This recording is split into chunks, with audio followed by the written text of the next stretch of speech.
My name's Matthew Day Jackson, and I'm an artist from the United States.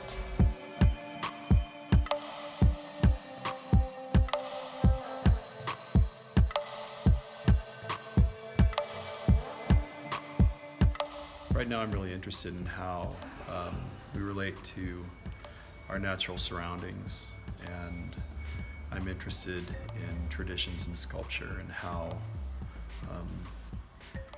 they reflect our moment in relation to our culture, to politics, and to our natural surroundings.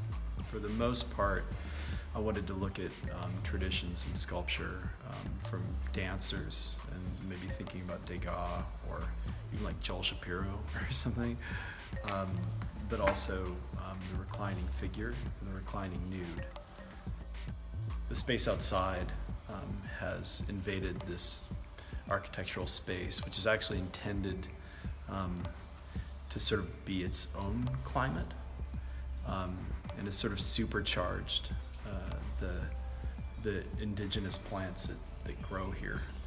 And so I thought it was a fascinating space in which to create sculpture.